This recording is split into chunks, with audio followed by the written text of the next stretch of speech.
সকাল থেকেই চলছিল রান্নার তোড়জোড়। রবিবার মানেই খাওয়া দাওয়া একটু ভালোই হয় বাড়িতে। তবে আজ শুধু রবিবারই নয়, দীর্ঘদিন পর প্রিয়তোষের বাল্যবন্ধু অনিমেষ এসেছে তার বাড়িতে। সেই কলেজ জীবন পর্যন্ত একসঙ্গে কাটানো দুজনের, তারপর চাকরি সূত্রে ছন্নছাড়া হয়ে যাওয়া। কবে যে লাস্ট দেখা হয়েছিল মনে নেই। অবশ্য দুজনেই যদি কলকাতার বাইরে থাকেন, কি করে আর দেখা সাক্ষাৎ হবে। ফোনে মাঝে মধ্যে কথা হতো, তারপর আর দীর্ঘদিন দেখা সাক্ষাৎ হয়নি দুজনেরই। কেউ কারোর খবর যে রাখবে সে সময় বা কোথায়। অথচ এক সময় কত বন্ধুত্বই ছিল দুজনের। বহু বছর পর পুজোর ছুটিতে কলকাতার বাড়িতে ফিরেছে অনিমেষ। চাকরি সূত্রে ব্যাঙ্গালোরে থাকা, তারপর ওখানেই ফ্ল্যাট কিনে নেওয়া, ছেলে মেয়েদের পড়াশোনা সবই ওখানে। অনিমেষের মেয়েরও বিয়ে হয়ে গেছে, ছেলেও ভালো জব করে। অনিমেষের সুখের সংসার। প্রিয়তোষও ব্যাংকে জব করার দরুন নানান জায়গাতে থাকতে হয়েছে। তবে চাকরির শেষ বয়সে এসে কলকাতায় ট্রান্সফার। বর্তমানে ঢাকুরিয়া ব্রাঞ্চে আছেন। চাকরি আছে আর মাত্র 1 বছর। হঠাৎ করেই আবার দুই বন্ধুর যোগাযোগ হয়েছে। চা খেতে খেতে গল্প জমিয়েছে দুজনেই।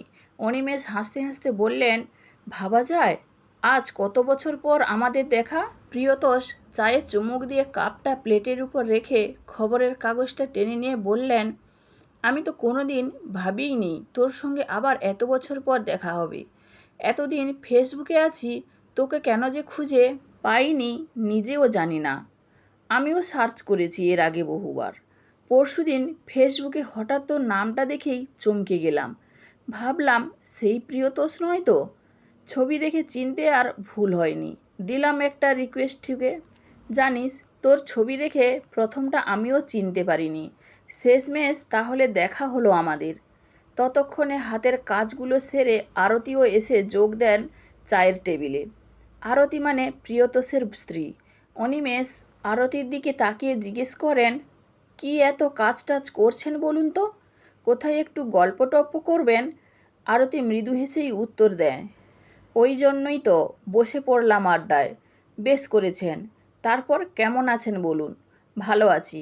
তা তোমার তো সকাল সকাল আসার কথা, এত লেট করলে কেন?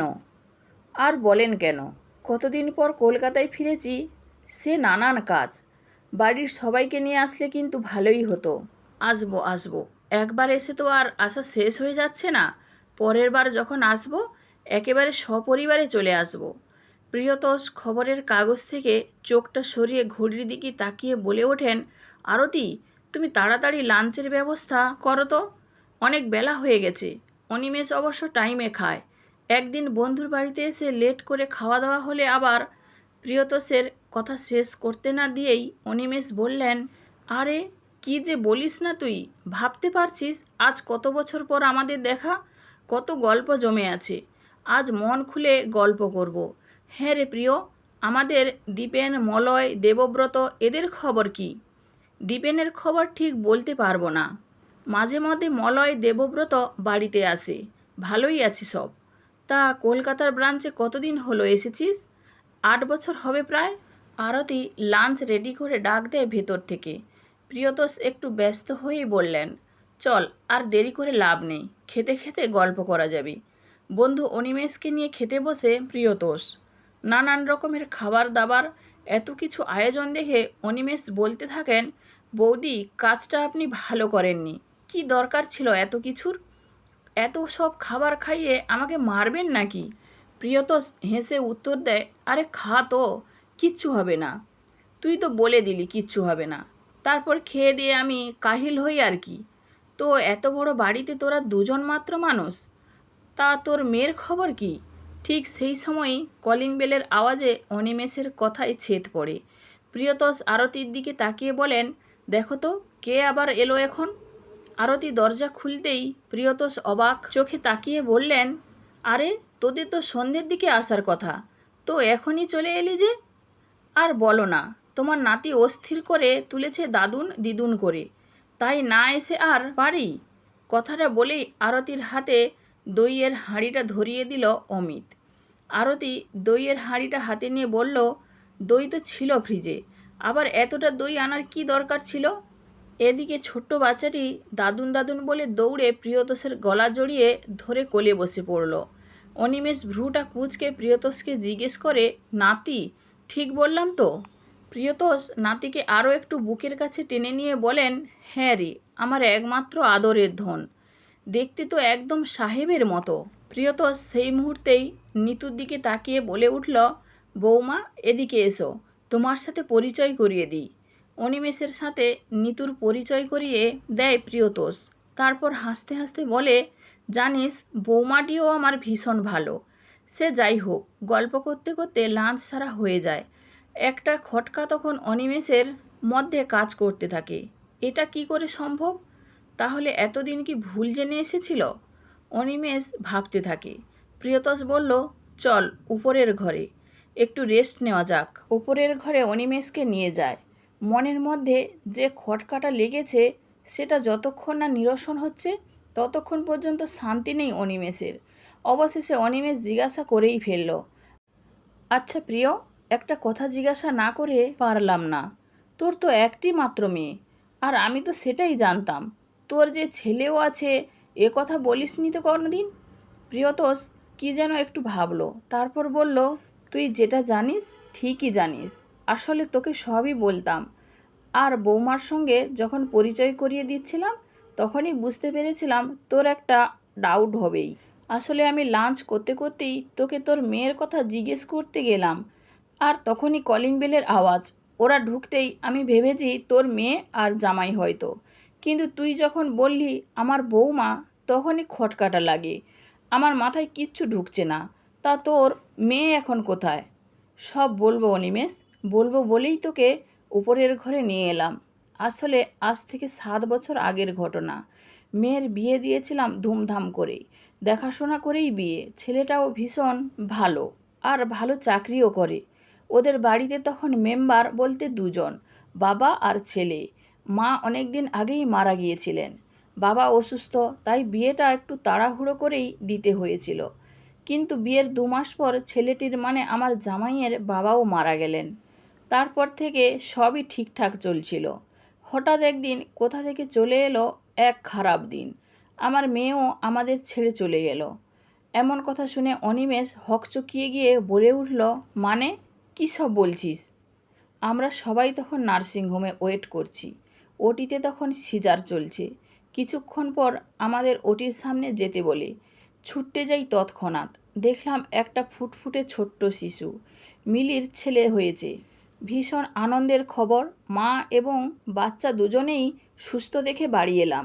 কিন্তু সেদিন রাত থেকে মিলির শরীরের কন্ডিশান খারাপ হতে থাকলো। ইন্টারনাল কিছু প্রবলেম ওর ছিল। ঠিক 2 দিনের মাথায় কথাগুলো বলতে বলতে চোখে জল এসে গেল প্রিয়তোষের। নিজেকে সামলে নিয়ে প্রিয়তোষ আবার বলতে শুরু করলো, মিলি আমাদের ছেড়ে চলে গেল। একদিকে ছোট্ট বাচ্চা, একদিকে আমার জামাইও দিশেহারা। এমন খবরে তোর বৌদিও অসুস্থ। কয়েকটা দিন কিভাবে যে কেটেছিল সে একমাত্র ঈশ্বর জানেন। সপ্তাহখানেক পর জামাই নিজেই বলল নিজের কাছেই বাচ্চাকে রাখবে। আমি আর না করিনি। বাচ্চাটা ছাড়া এই পৃথিবীতে কেউ আর আপন নেই ওর। আমার মিলিকে বড় ভালোবাসতো ছেলেটা, সব সময় আগলে রাখতো। আমি নিজেই আয়া ঠিক করে দিলাম বাচ্চাটাকে দেখার জন্য। সেই মতো আয়াও রাখলো বাড়িতে। এদিকে আমরাও যেন দিশেহারা। তোর বৌদিও প্রায় পাগলের মতো অবস্থা। সপ্তাহে 2-3 দিন গিয়ে বাচ্চাটাকে আমি নিজে দেখে আসতাম। এদিকে জামাইটিকে দেখলে মুখের দিকে তাকাতে পারতাম না। তারপর থেকে মাস 6 কেটে গেছে। আমরাও অনেকটা শোক সামলে উঠেছি। তোর বৌদিকে নিয়ে আমি একদিন ওর বাড়িতে গেলাম। ভাবলাম ছেলেটার সারাটা জীবন পড়ে আছে, তার উপর এই ছোট্ট বাচ্চা। তাই সব কিছু ভেবেই অমিতকে বললাম, দেখো, আমরা তো আমাদের মেয়েকে হারিয়েছি, তাই হাজার চেষ্টা করেও আমার মেয়েকে ফিরিয়ে আনতে পারবো না। তোমার কাছে আমরা আজ এসেছি একটা প্রস্তাব নিয়ে। শুনে বলল, হ্যাঁ বলুন। আমরা তোমার বিয়ে দিতে চাই আবার। না না, এ কখনোই সম্ভব নয়। মিলিকে কষ্ট দিতে পারবো না। সব সম্ভব। আমাদের তো আর কেউ নেই, তাই জামাই হিসেবে নয়, নিজের ছেলে হয়ে তুমি আমাদের সঙ্গেই থেকো। তাছাড়া এই বয়সে আমরাও তো একা হয়ে গেছি। তোমার নিজের বাবা মা থাকলে কি তাদের কথা রাখতে না? আমি মনে করি তুমি আমাদের ছেলে। তোমার বাবা হিসেবে আমি চাই তোমার বিয়ে দেব আবার। আমার বাড়িতেই তুমি থাকবে। জীবনটা অনেক বড় ইনিংস বাবা। তাছাড়া বাচ্চাটার একজন মায়ের প্রয়োজন।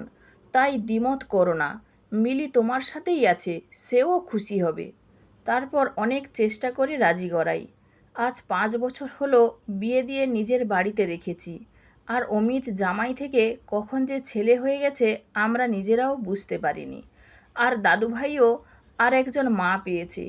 বৌমাটিও হয়েছে তেমনি, ছেলে অন্তপ্রাণ। মেয়েকে হারিয়ে অনেক কষ্ট পেয়েছিলাম, তবুও কষ্টের মধ্যে থেকে আজ যতটুকু পেয়েছি এটাই অনেক বড় প্রাপ্তি। অনিমেষের চোখেও জল। চোখের জলটা মুছে নিয়ে প্রিয়তোষকে বুকে জড়িয়ে ধরে বলে, তুই খুব ভালো কাজ করেছিস প্রিয়তোষ। তোর মতো মানুষ হয় না, সত্যি তুই মহানুভব। বাড়ির প্রত্যেকেই সম্পর্কের এক অত্যন্ত সুন্দর সমীকরণে বাধা পড়েছে কত সহজেই। এ এক অদ্ভুত ভালো লাগা। আমি ভীষণ খুশি। কত সুন্দরভাবে সবাই কেমন আপন করে নিয়েছে। তোর বাড়ির প্রতিটি কণায় ছড়িয়ে পড়ুক ভালোবাসা। ভগবানের কাছে প্রার্থনা করি এভাবেই তোরা ভালো থাক। বন্ধুরা, গল্পটি যদি ভালো লেগে থাকে তাহলে প্লিজ লাইক, কমেন্ট ও শেয়ার করতে ভুলবেন না। আর নতুন বন্ধু হলে অবশ্যই সাবস্ক্রাইব করে সঙ্গে থাকবেন। ধন্যবাদ, ভালো থাকবেন।